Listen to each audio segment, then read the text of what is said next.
Assalamu alaikum. This is Akib Shehzad. I hope you are doing great. Today we shall be discussing about an entrance paper of the Department of Clinical Biochemistry, University of Kashmir. So this entrance paper, this is for the master's program and this is from the booklet series of A.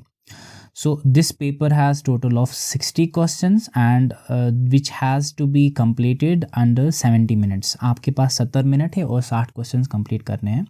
सबसे पहले जो है instructions हम quickly जो है देखेंगे. इनको quickly हम स्कैन मैंने किए हुए हैं तो आपको मैं क्विकली बोलूँगा इंस्ट्रक्शंस क्या क्या होते हैं, आपको किन चीज़ों का ख्याल रखना है. तो जो एंट्रेंस होता है, जब भी आप जाओगे एंट्रेंस देने, वहाँ पे जो है एक प्रेशर जैसा फील होता है, तो उस प्रेशर को न्यूट्रलाइज करना है. Just take 3 deep breaths. आपने मेहनत करके गए हो तो आपको डेफिनेटली आपका जो है प्रेजेंस ऑफ माइंड होना चाहिए, आपको काम बैठना है. तो दिस इज़ द फर्स्ट की. एंड क्वेश्चंस को प्रॉपरली पढ़ना है. ठीक, तो इस क्वेश्चन बुकलेट में जो है आपको ये इंस्ट्रक्शन जल्दी से पढ़ने हैं. तो इनमें से मैं आपको क्विकली बोलूँगा. जो सबसे पहला है होता है कि यहाँ पे जो है आपको अपना रोल नंबर लिखना है, जो क्वेश्चन बुकलेट है आपका, और जो आपको एक और शीट दिया जाता है that's called the OMR sheet. तो वो आंसर शीट होता है, वो एक पेज होता है और उस पर भी आपको जो है अपनी इन्फॉर्मेशन देनी है. OMR शीट जो है उसमें 2 कॉपीज़ होती है. एक जो होता है वो ओरिजिनल कॉपी है और उसके नीचे जो है कैंडिडेट्स कॉपी होती है. ये दोनों आपस में चिपके हुए होते हैं. आपको जो है अपनी एंट्रीज़ जो है ओरिजिनल कॉपी पे ही करनी है और आपको ये देखना कि ओरिजिनल और कैंडिडेट्स कॉपी प्रॉपरली अलाइंड है एक दूसरे पे कि नहीं. क्योंकि जब आप ओरिजिनल कॉपी पे लिखोगे वो कैंडिडेट्स कॉपी पे खुद से कॉपी हो जाता है. ठीक है. तो उसके बाद जो OMR शीट होता है, जो भी आपको इस पे एंट्रीज़ करोगे तो वो आपको ओरिजिनल कॉपी पे ही जो है अपनी एंट्रीज़ करनी है. आपको मोस्ट अप्रोप्रिएट जो आंसर होता है वो आपको मार्क करना है. और आपको जो है OMR शीट पे जो है 4 सर्कल्स दिए होते हैं हर क्वेश्चन के, तो उनको प्रॉपरली कंप्लीटली फिल करना है. अगर आपने इनकम्प्लीट किया तो वो क्वेश्चन एंटरटेन नहीं किया जाएगा. OMR स्कैनर उनको रेड नहीं कर पाता है. आपको जो है ब्लू या black ball pen point pen use करने हैं ताकि आप मोस्ट अप्रोप्रिएट या करेक्ट आंसर्स को जो है फिल कर पाओ. तो उसके बाद आपको जो है मोर देन, अगर आपने एक से ज़्यादा सर्कल को डार्क किया तो वो क्वेश्चन को कंसिडर नहीं किया जाएगा, वो रॉन्ग माना जाएगा. और आपने जितने भी क्वेश्चंस गलत किए तो एक क्वेश्चन जो गलत किया उसका नेगेटिव मार्किंग होता है. तो 0.25 जो है मार्क्स आपके टोटल स्कोर में से कट किया जाएगा. वो वाले स्टूडेंट्स जिन्होंने क्वालिफाई किया, यानी जिनका मेरिट जो है टच हुआ, तो वो उनका पॉजिटिव स्कोर आया, तो वही एलिजिबल होंगे एडमिशन के लिए.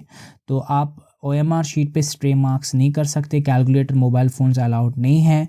रफ़ वर्क जो है आप जो क्वेश्चन बुकलेट दिया हुआ है उसके पीछे जो है ब्लैंक शीट्स होते हैं, वहाँ पे कर सकते हो. आपको OMR को जो है बहुत केयरफुली हैंडल करना है और इसको फोल्ड नहीं करना, म्यूटिलेट काटना नहीं है.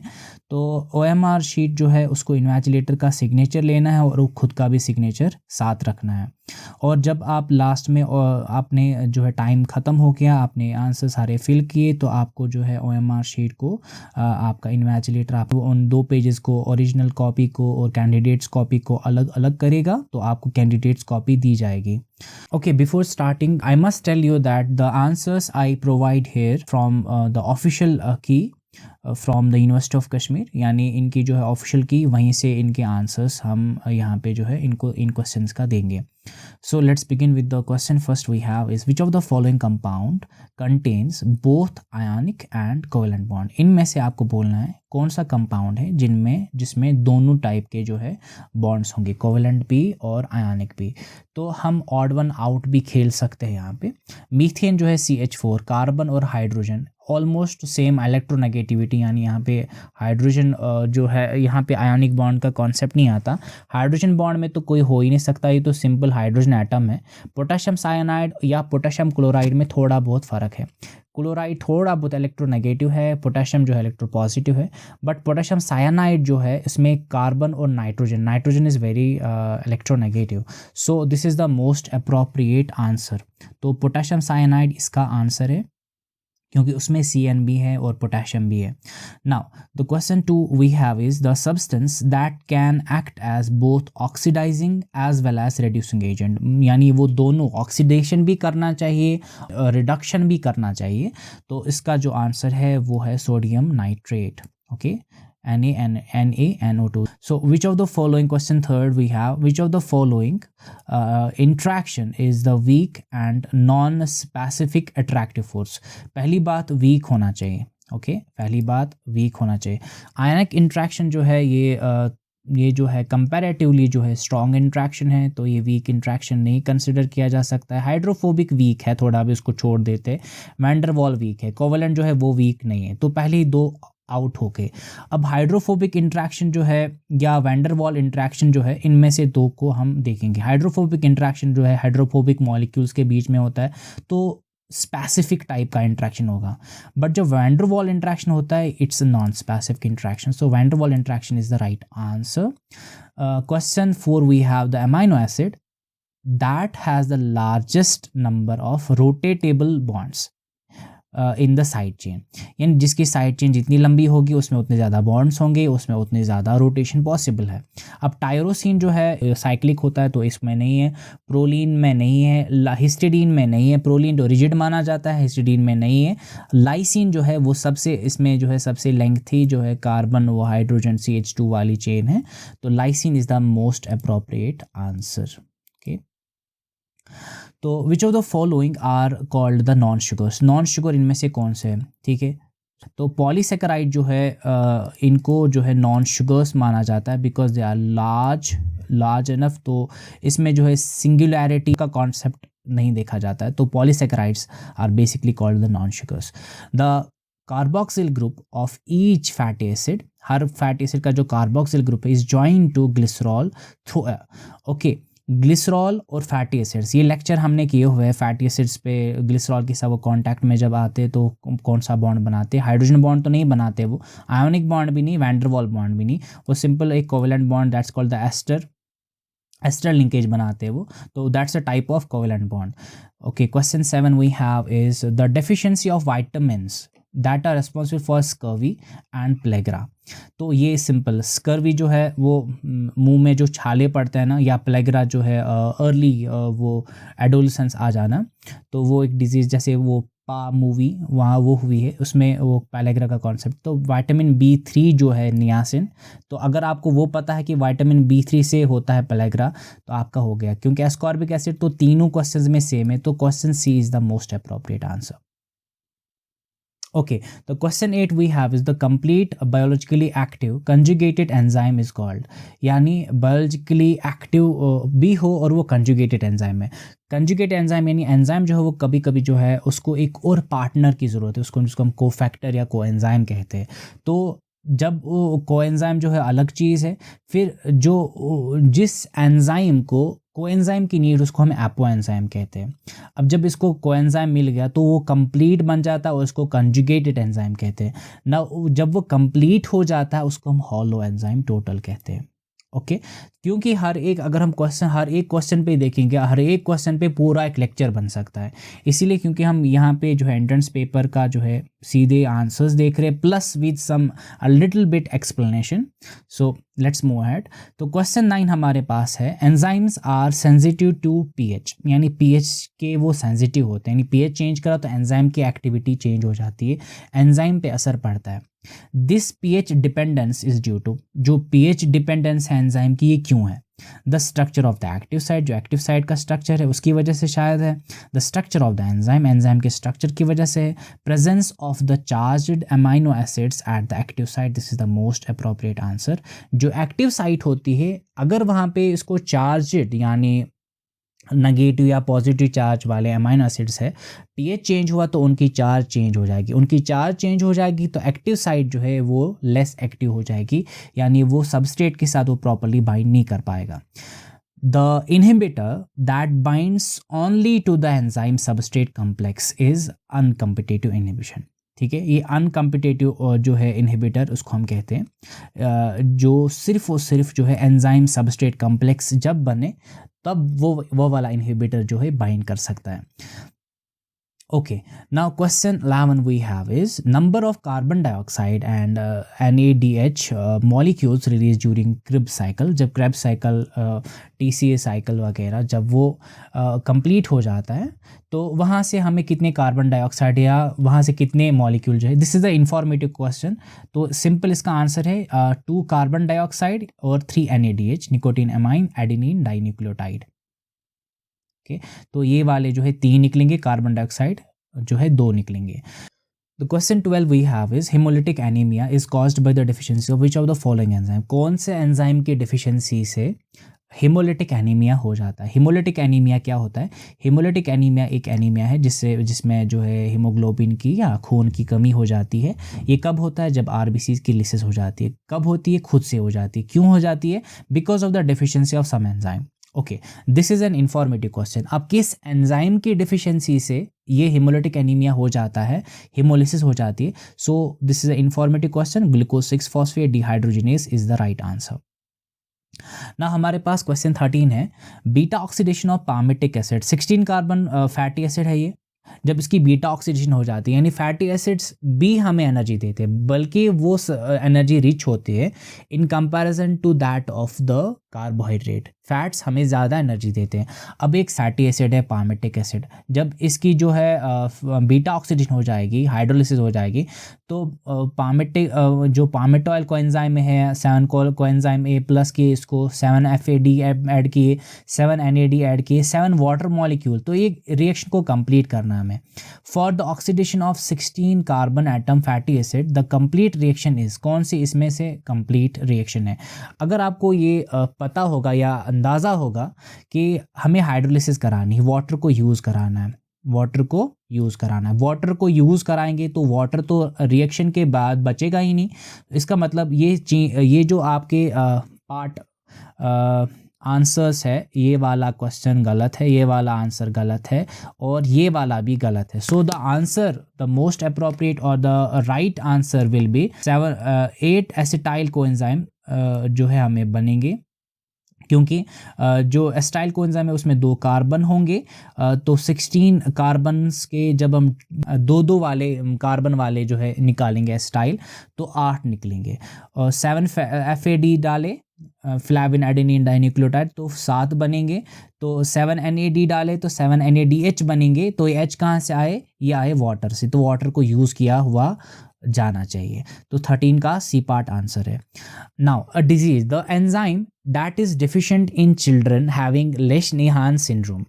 लेश-नीहान सिंड्रोम में कौन से एंजाइम की डिफिशिएंसी से लेश-नीहान सिंड्रोम बच्चों में हो जाता है?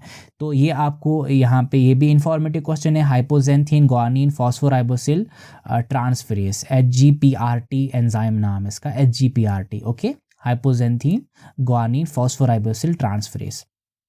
ओके, अब सेल थ्योरी की बात करेंगे। The modern cell theory includes that the cell is the structural and functional unit of life, correct?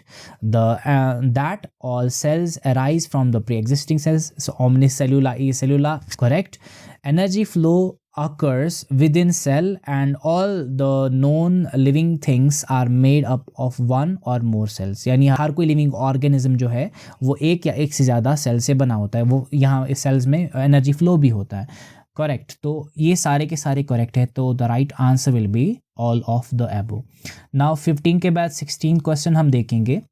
Question 16 we have, which of the following glucose transporters is present on the erythrocyte membrane. यानी erythrocyte यानी RBC के membrane के ऊपर कौन सा वाला glucose transporter होता है?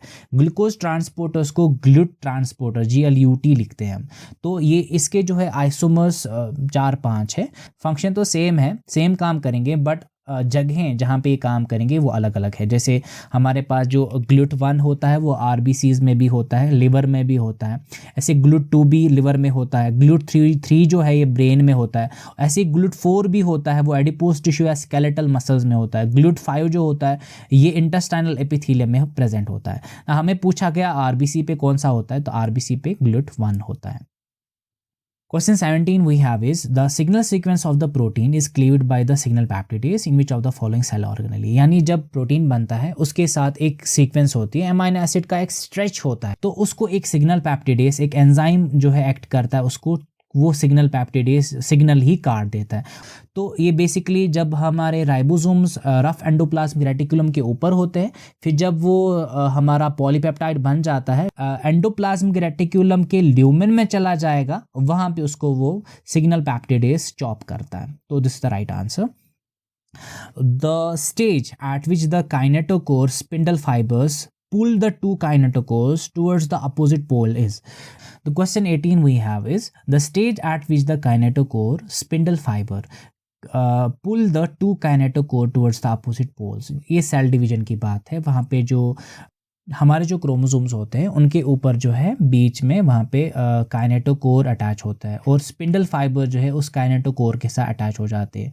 हमें बोला जा रहा है कि किस स्टेज में सेल डिवीजन के किस स्टेज में वो जो है या तो सिस्टर क्रोमैटिड्स है उनको खींच के अलग किया जाता है। किस स्टेज में? एनाफेज में। एनाफेज वो स्टेज है जब उनको चाहे वो होमोलॉगस क्रोमोसोम्स हो या सिस्टर क्रोमैटिड्स हो, उनको अलग अलग किया जाता है। So this is the concept of cell division. जब वो वाले लेक्चर्स हो जाएंगे तब वहाँ पे एक्सप्लेनेशन अच्छे से हो जाएगी इसकी।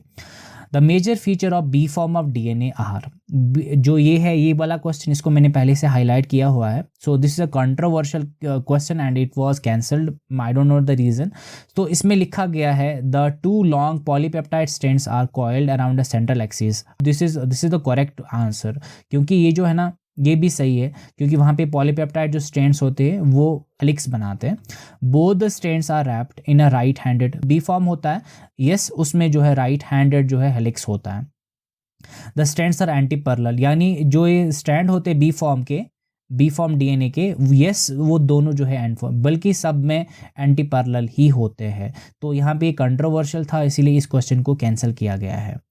The enzyme that is primarily utilized for DNA repairing and filling of gaps during replication and repair process। ये सिंपल क्वेश्चन है। जब जो DNA polymerase 1 है जिसको कोर्नबर्ग्स एंजाइम भी कहा जाता है, तो यही वो होता है जो वहाँ पे जो है प्राइमर्स को हटाता है, यानी उनको चॉप करता है, उन RNA न्यूक्लियोटाइड्स को हटाता है, और वहाँ पे साथ साथ जो है 5 प्राइम to 3 प्राइम जो है सिंथेसिस वापस DNA का करता है। Question 21 we have the bacterial promoter, the -10 and -35 region has a consensus sequence of, यानी -10 पे और -35 पे जब आप मॉलिक्यूलर बायोलॉजी पढ़ोगे तो वहाँ पे आप पढ़ोगे कि वहाँ पे सीक्वेंसेस होते हैं डीएनए पे। तो वो बनाने से पहले ही आपको जो है ये -10 और -35 सीक्वेंस डीएनए में प्रेजेंट होता है। आपको बोला जा रहा है कि जो कंसेंसस सीक्वेंस यानी रिपीटेटिव सीक्वेंस होती है, या वो सीक्वेंस जो हर बैक्टीरिया में फिर रिपीट हो जाएगी, यानी वही टाइप की सीक्वेंस प्रेजेंट होगी, -10 पे कौन सी होती है, -35 पे कौन सी होती है। सिंपली आपको ये जो है सिंपल सेंस में बोलूँगा मैं, आपको ये याद रखना होगा। जैसे इसको हम कहते हैं टाटा एट, इसको हम टाटा एट कहते हैं, और जो -35 वाला है तो इसको हमने TTGACA, ओके TTGACA मैंने ऐसे याद रखा है, तो आप भी ऐसे ही याद रखना। So the answer will be the part C. तो Shine Dalgarno sequence is a complementary to a region at the 3 prime end of. जो शाइन डालगेर्नो सीक्वेंस होता है तो ये एक कंप्लीमेंट्री सीक्वेंस होती है किसके 3 प्राइम एंड ऑफ किस के साथ। पहली बात, ये शाइन डालगेर्नो सीक्वेंस जो है यूज़ की जाती है बैक्टीरियाज में, और ये किसके साथ होता है, ये होता है हमारे आरएनए के साथ। और ये कहाँ पे जाता है, ये जाता है फिर राइबोसोम के पास। राइबोसोम पे क्यों जाएगा, क्योंकि उसको जो ट्रांसलेशन करानी है, ठीक है। तो वहाँ पे जो है राइबोसोम पे जो अटैचमेंट इसको होगी या इसको पहचाना जाएगा, वो एंटी शाइन डालगेर्नो सीक्वेंस से होगा। वो एंटी शाइन डालगेर्नो सीक्वेंस जो है वो 16S RNA पे होता है। The characteristic feature of prokaryotic organisms are, prokaryotic organisms जो है उनके कैरेक्टरिस्टिक फीचर क्या क्या होते हैं? The true membrane bound nucleus is absent, correct. DNA यानी उनमें जो है न्यूक्लियस नहीं होता, सही बात है, उनमें जो है मेम्ब्रेन वाला न्यूक्लियस नहीं होता, उनमें न्यूक्लियोइड होता है। DNA complex with histones is absent, यानी उनमें हिस्टोन प्रोटीन नहीं होता, डीएनए के साथ जो प्रोटीन होते हैं उनमें नहीं होता, ये भी सही बात है। माइटोसिस मियोसिस उनमें नहीं होता, all of the above, okay. Peptidoglycan is a polymer, good. Peptidoglycan polymer होता है, contains 2 sugar derivatives, an acetyl glucosamine and an acetyl muramic acid that are joined through। ये जो एनास्टाइल ग्लूकोसामीन, एनास्टाइल म्यूरामिक एसिड, ये इन दो को जोड़ के फिर रिपीटेटिव जो है बना होता है। अब बोला जा रहा है ये जो बॉन्ड है वो कौन सा टाइप का बॉन्ड होता है? Alpha 1,4, beta 1,4, beta 1,6, alpha 1, hexomeric sugars होते हैं, तो ये बीटा 1,4 लिंकेज बनाते हैं और ऐसे जुड़ जाते हैं।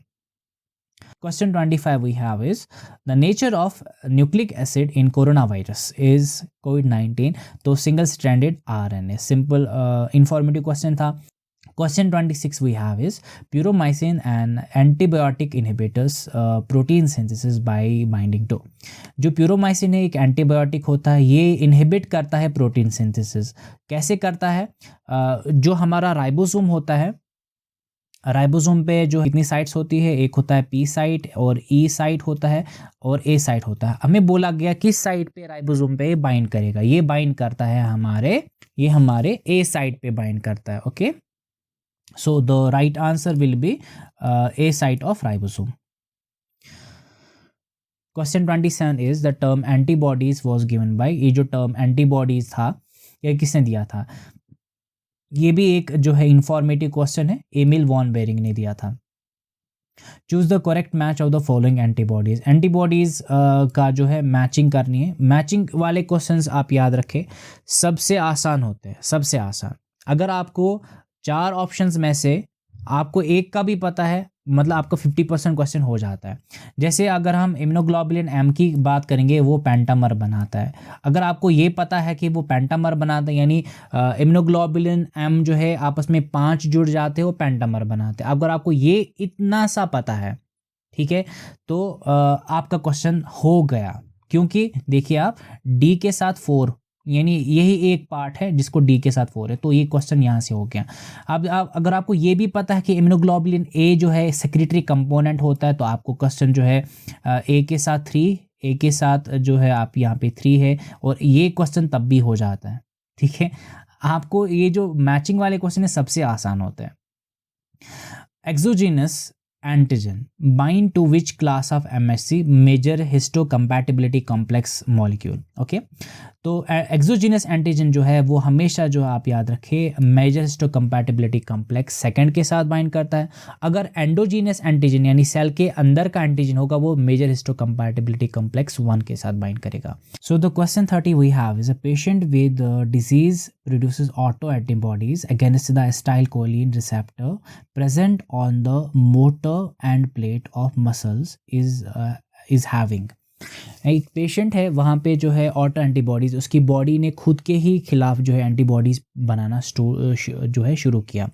अब एसिटाइलकोलिन रिसेप्टर जो होता है, मोटर जो नर्व्स होते हैं हमारे, वहाँ का जो एंड प्लेट है यानी सेकंड नर्व का जो रिसेप्टर है, वहाँ पे जो है वहाँ पे रिसेप्टर फॉर एसिटाइलकोलिन है, उनके खिलाफ।